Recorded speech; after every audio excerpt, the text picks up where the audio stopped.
Oh, Bex. I would, Take it off. Welcome to an episode of Mr. Build It Kids, where we teach kids to explore their creativity and build with their hands. Speaking of kids, I got a kid here. Yay! Tell him who you are and how old are you? My name is Beckham and I'm 9 years old. And he's my son. And Beckham is really a big fan of work with his hands. How many things have you built? 60,000. 1 billion, gajillion, fifillion. Seems appropriate. That sounds about how many things I had to clean up after you. Well, today we got a project in mind, and I think it's a really cool project for kids to start building with, along the help of their parents, of course, or adult supervision. What's the build that we planned on doing today? Tic Tac Toe. Tic Tac Toe. It's a cool outdoor lawn game coffee table for the family. It comes in a tray. It comes a big block. We saw it online and we thought it was a great idea to get started. We got our supplies. We got everything we needed, from 4x4 to a couple of 1x3s, a piece of plywood, and for the most part, that's really kind of all we need. All right, first order of business is we need to chop up our 4x4 post. Now, do you know what this thing is called? Think. No. Chop. Think chop. It's a saw. Chop saw. Chop saw. Miter saw. Do you know why they call it a chop saw? No. Because it chops. Karate chop. So I tell you what, how about I do all the stuff that won't take your fingers off, and you do all the other fun stuff. Okay. That sounds good. So a typical tic-tac-toe will have 9 pieces on there. So we need to cut our posts here into equal 9-piece blocks. Safety third. I say safety fourth.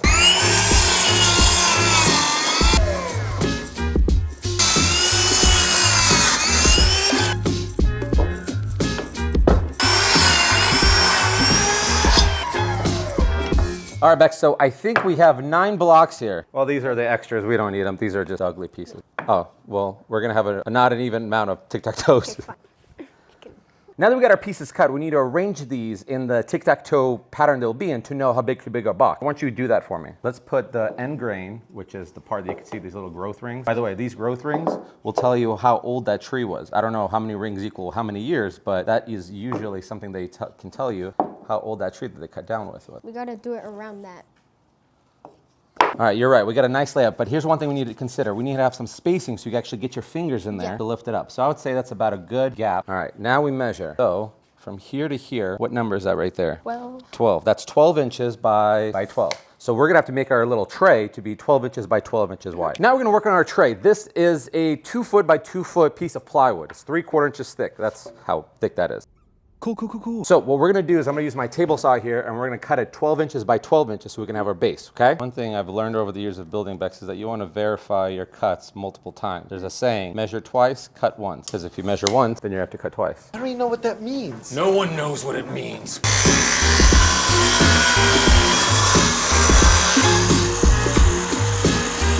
Okay, hold on to that. So technically, with all these supplies, you could actually make about 4 of these boards. So you could sell them too. That's a nice way of either give it to your mom, your dad, grandma, grandpa, or start selling them. I'd buy that for $1. All right, Bex, the last cut that we need to do is create a little perimeter around it so it could actually be the little caddy for it, okay? Yeah. The boards that we're using are 1x4. This is nice, cheap material, nothing too expensive. We're just gonna make our cuts to create our 4 perimeters, and we'll be ready to rock and roll for you. Yeah.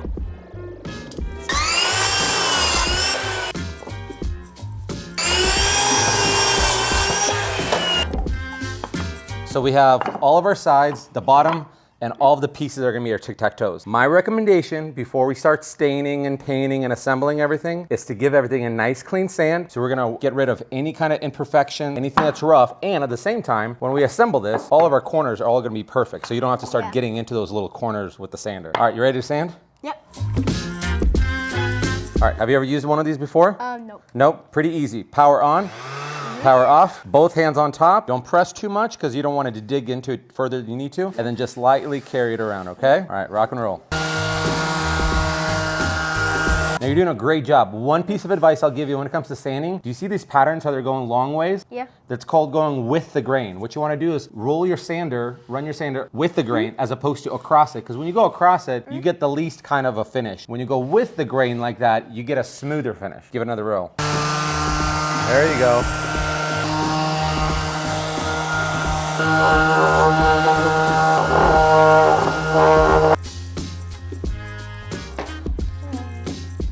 What are you doing? That's not what we're building. So? Well, you're using creativity at least. All right, so how was all that sanding? Hard. Hard. I'll let you know a little secret. No matter how many adults build, one part of building everybody always hates is the sanding because it's boring, there's nothing fun, and it takes a really long time. Yeah. Congratulations, you're part of the adult building club now. So the next part is we need to assemble our tray here. So the big, I'm sure it'll be just fine. So to any good building project, it's gonna take screws or nails or whatever you're doing, but also wood glue, almost always, just because it's gonna give you that added strength. And you would be surprised how strong regular wood glue is. I believe this is like 3,500 PSI, which is like 3,500 PSI. Do you know what PSI stands for? Stands for pressure. Pounds Pounds. per square inch? No, I don't even know. Pounds square? I think it's pounds per square inch, but why isn't there not two P's? So yeah, PSI, pounds per square inch, I think. Okay, so here's what we're gonna do. We're gonna glue it up. We're gonna create, and here's the easier way to do it. We'll do one edge at a time. You'll run some glue. I'll help you hold it, and then I'll help you hold the screws while you run the screws with the drill, okay? Okay. All right, you've used wood glue, or used glue in school, so it's the same thing. So, There you go, just like that, perfect. Good. And then we'll wipe it with our finger a little bit. wow. Next up, we're gonna put this to the edge, and we're gonna make sure we're gonna be aligned for our next one. Okay, now with this one, run it just on this little tip right there. All right, let's put that glue down for a second. We're gonna use a drill. You got your glasses on? I was drilling yesterday. You were? I didn't know about that. Oops. So let's start with, let's put some, I forgot on the edges here so that holds it. Yeah. Don't tell anyone about All right, this. so start from here. I'll put a little marker for you to know where, just right there. Give it more pressure. All right, there you go. All right, we got a little crack there. It's fine. It's fine. All right, so we got a little crack here, and this is a great lesson to teach you about wood splitting. So this happens because all the tension's on the edge of this, and there's not a lot of holding it back. If you were to put it right in the middle of the board, we have no problem. So what we're gonna do is we're gonna redo this piece, and I'm gonna show you a trick how to keep that from splitting again. Well, how do we fix it? I'll show you. Wood glue. All right, Oh, yeah. try it again. Do it, go, yep, there you go. More pressure. There you go. So do you notice how it didn't split? Yeah. That's called a pilot hole. By drilling a little hole first, you're able to push that energy away for it to come in and hold it tightly without crashing the wood. Pilot hole, wood splitting. We learned something. Yay. There you go. That's good. Nice. Nice. That's actually perfect. You see how it's almost flush and Yeah. flat with the board? That's how much you want to push it in. Why aren't we doing it again right here? Oh, because I forgot. All right. Push really hard right there. There you go. There you go. So put your palm behind it and push your weight forward with it. There you go. Perfect amount. Okay. Gonna dry like overnight. That's all right. A little glue never hurt anybody. And besides, if you have a workbench, you can just put it underneath it and nobody will know. Oh, is that why all these glue marks are everywhere? Well, now everybody knows.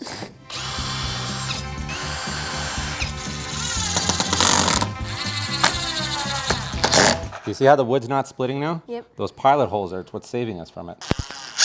Okay, so one advice I'll give you with that drill, I know towards the end you want to give it a lot of power, but that'll always strip the top of the little plus Phillips screw side. So I can So what see you it. want to do is keep that good pressure all the way down. Don't try to feel like you need to do that because that almost never works out well for me. But it's working out for me.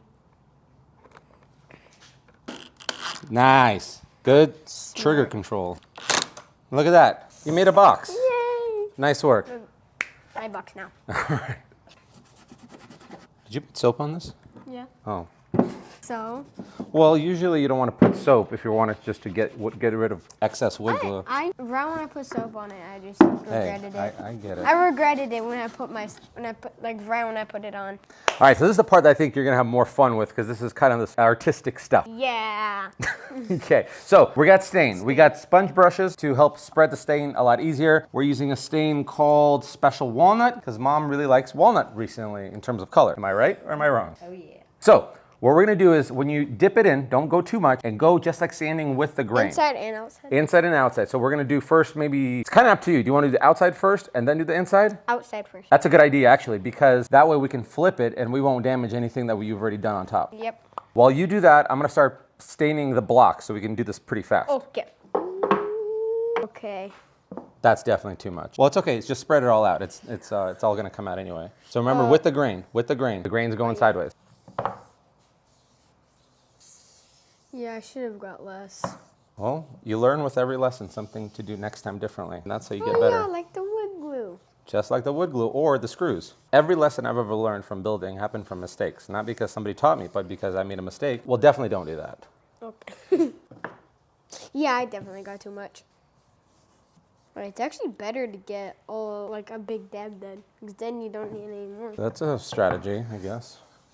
Oh wait, Dad. How do we paint the inside? We're gonna flip it, because now you can flip Well, it. then it's gonna get. Well, no, now it's fine because you wiped it off. Oh. So now you can do the rest of it. Don't go heavy. I saw a YouTube video. I know what I'm doing. Yay! Okay. You got it? Nicely done. It's dry. Well, it's getting there. Before we start painting our X's and O's on it, we got to let this dry quite a bit. Do you see like? Yeah, the stain. We're gonna have to let it dry so the paint can actually stick to it. Let's come back in the next 30 minutes to see how it looks. A little longer than a few minutes later. All right, Bex, I'll be honest with you. This next part is gonna be the most sketchiest part of the project. Reason why? I've never done this method before. Number two, I have. no, you have not. With paint. At school. What'd you do? Did you tag the walls with spray paint? Excuse me? So what'd you do at school? There's these little paint palettes, and they would put like a tracer over it and paint. So you, I mean, it's not spray paint. Okay, well, that's the problem, is there there's so many Yeah. variables. So that's number one, I've never done it. Number two, which includes these templates. Number two, the paint or the stain is dry, but it still has a little bit of like discoloration I'll put on your hand. So the fear is that it's not gonna stick to it as well. But the whole point of building is it's not gonna be perfect, but the next time you build it's gonna be more perfect because you learned a lesson from it. So this is kind of like a science experience and you like science. Okay, so here's what I'm thinking. I'm gonna try the first block and then after that, maybe you could try it as well. So here's the fear. We have to keep the paint perfectly on top or else it's gonna go on the sides, which won't look good. We have to do light coats and we can't touch it and we can't move it. Because if we do, then this is not gonna be a straight X. If it gets underneath. Now folks, if you're gonna try this at home, if this method works, great, awesome. If it doesn't, one option you could do is more like a fail-proof option, is get a paintbrush with some paint and then just hand draw the X and the O's. And I think it's more of like a personable touch. Good idea, right? Yeah. All right, let's try it. This is more fun. Yeah, it's always fun to go crazy, huh? You're just painting the stencil. Oh wait, it's working. Ugh. Well, you gotta step back. Don't be breathing this. Kind of. It's not bad. I mean, it needs to get a little more. I think it does definitely need a little more. Harper, look. You wanna see? Whoa, it made an egg. After we do all of them, then we do it all. We do each one of them again like twice. So have to do this for a very long time. No, we can do like Let's do all the X's first, because we have to then flip this to be an O. So each block has one X and one O. Oh, it's a lot. That is a lot, that's what I'm saying. And you wanted to build an airplane. Do you know how many weeks that would have taken to build that? About like a day. Yeah, I think you forget that I'm only human. Affirmative. We could wash the staining brush and then spread it. All right, I went a little bit more heavier on this one. That's way better. That's a lot better. What I did differently on this one is I really just kind of flooded that paint. Okay. So here's the two options. Light coat, heavy coat. I mean, they're not perfect. Really, it kind of gives you a rustic kind of look. So moms like rustic. Also, here's the thing you can experiment with. Try primer. Primer tends to grip more than the paint itself. And this is end grain, meaning, do you know what, well, I know we never talked about end grain. End grain is all these little holes right here on the side of the wood. If you want to think about end grain is imagine from here to here, I'm holding a bunch of straws in one hand. And if there's, let's say, water right here and I put it in there, the water gets sucked up. Flowers work the same exact way. So whenever we spray anything on the end grain, it gets sucked into it, meaning we don't see a lot of it on top. Now this is side grain. On side grain, it'll always stay on top. So that's one thing to consider, is a lot of this paint gets sucked in. Let's try that this time. So I think next time, try primer. It'll do it a lot better. Are you gonna do this time? Yep. All right, I don't have a respirator for you, so don't be trying to breathing this stuff in. Oh, Bex, I would, Take it off.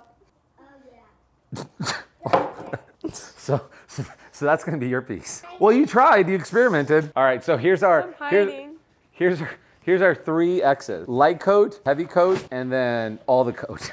Okay, so take two. The stencil did not work. It was terrible. Hi, Harper. Terrible. Okay. What do we do?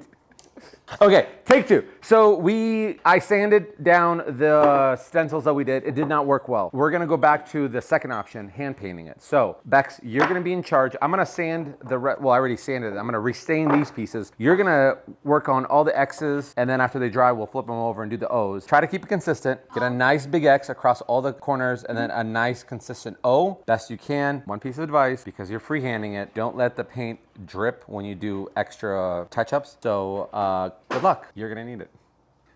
Yeah.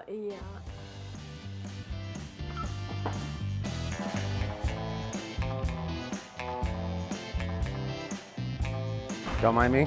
That was rough.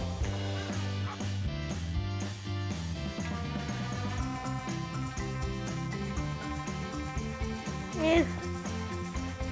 Be prepared.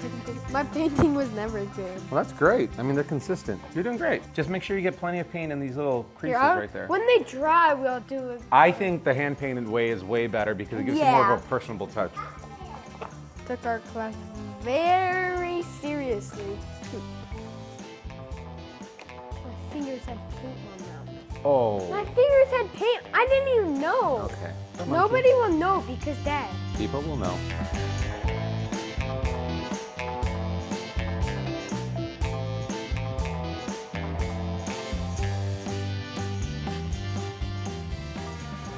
It's fine.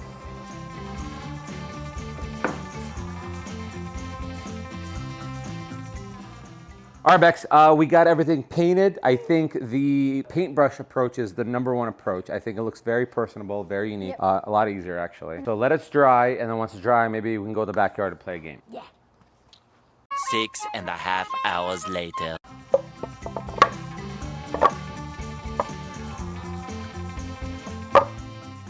Ah, Hey. you got me. I won. Guys, we had a lot of fun making this. What do you think about it? Did you have fun? Yeah. That's a cool backyard game, anywhere game, right?